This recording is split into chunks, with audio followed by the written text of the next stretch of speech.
Many farmers in the Klamath project received a fraction of their water supply when the Department of Interior released 70,000 acre-feet of water from Klamath Lake in July 2001. Conservationists, however, opposed the release of all the extra water to agriculture, arguing that legally, some should have been distributed under the Endangered Species Act to support threatened bald eagles. I think a lot of people realized that the needs of the refuge, as far as the eagle needs, had not been addressed. The Klamath Basin is a home for the largest concentration of wintering bald eagles in the lower 48, from 300 up to close to 1,000. And they're here because of the waterfowl, their prey base. If the wetlands don't have water, then the waterfowl aren't there and there's no food for the eagles to survive the winter. Some will die of starvation and some of them will be in weakened condition, which will reduce breeding success in the spring. A coalition of conservationists wrote to the Department of Interior requesting 32,000 acre-feet of water, the minimum amount needed to support the eagle population. Our earlier letters were ignored, which forced the conservation organizations to file a lawsuit against the federal government to provide water for eagles. A federal court judge ordered everybody into mediation, and through the mediation process, we were able to find enough water this season to meet the minimum needs for the eagles. Still, conservationists point out that the amount of water found can only support 125,000 waterfowl in a refuge where there are typically millions.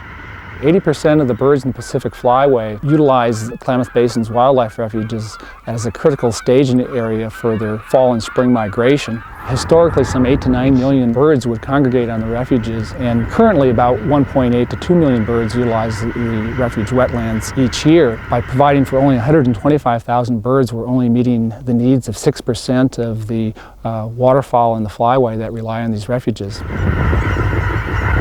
The Klamath Basin has been called the Everglades of the West. It is an ancient ecosystem. There are a number of species, perhaps as many as 100 species, that exist in the Klamath Basin and nowhere else in the world. It's also an ecosystem under tremendous stress, limited rainfall, way over appropriated. You take the water out and it's not surprising that things crash. The basin's delicate balance was severely compromised when 80% of the wetlands were drained for agriculture in the early 1900s. The Lower Klamath National Wildlife Refuge and the Tule Lake National Wildlife Refuge are two of the most important wildlife refuges in our entire refuge system, and yet they're the only refuges which we allow refuge land to be leased for commercial farming. Some farmers claim that their crops provide a vital food source for the migrating waterfowl. When you look at the contribution to agriculture, we're standing in a grain field that basically, in the middle of October, was picked clean in July by migratory waterfowl that had stopped here. They needed a place to go eat. Though irrigated agriculture does provide some food and benefit to wildlife, the reality is agricultural lands are not managed for wildlife purposes. And when we have scarce water resources, we need to dedicate some of those resources to maintaining these vital wetlands. You can solve a lot of the farmers' problems by writing them a check, but you can't write a check to endangered species and expect them to survive. When we return, we'll see why those involved in the Klamath water crisis say the survival of the basin depends upon the resolve of the federal government.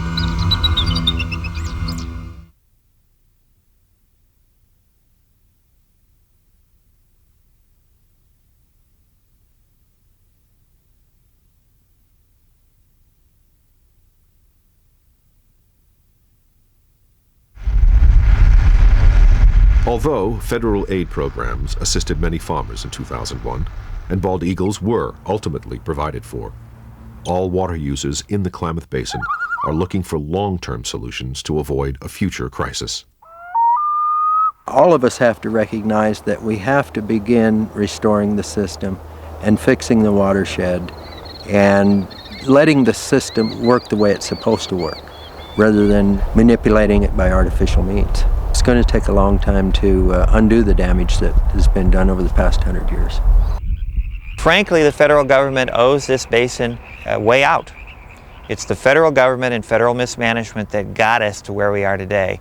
If we're going to continually use money for bailout to perpetuate that crisis and then give people disaster relief, it's a lot more expensive than using a little bit of that money or targeting more money, if possible, to actually solve the problems for the future.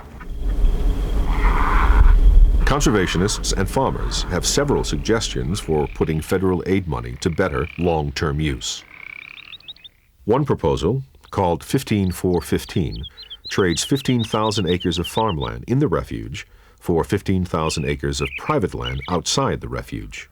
They can increase the amount of water for their birds and for habitat, and they can control how that's used better if they don't have to try and work around farming and farming seasons.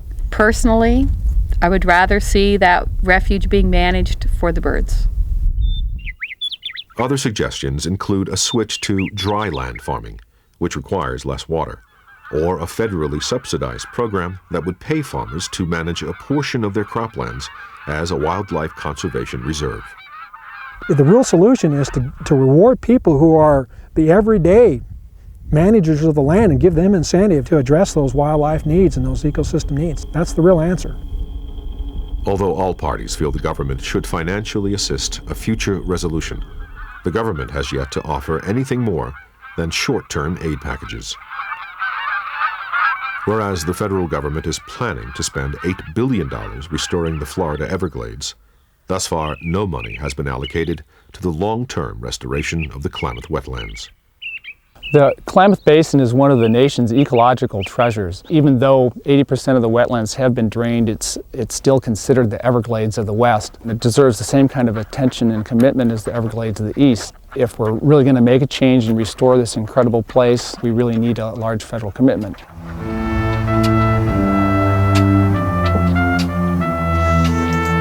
Before these wetlands can be restored, all parties must first agree on a workable resolution. The people would just come together and try and keep an open mind. Try and think of their neighbor first.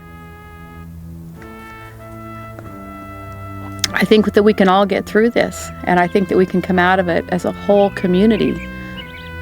It's never going to be the way it was.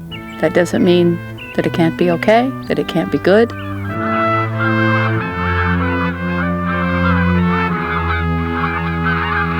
You look at the millions of waterfowl and you think, you know, what they have here now is just a remnant of what they used to have. And that's all there is. And if this is gone, where do they go? There's not any other place. This is it. So to me, what we have here is worth fighting for. The moment we step out of the future and deal only with the now and get our own selfish interests met to the exclusion of future generations, we've made a serious mistake. We are the future generations. We've got to deal with it today, otherwise we leave no legacy for our future. If we don't solve the problems here, we're not going to be able to solve these problems anywhere else in the West.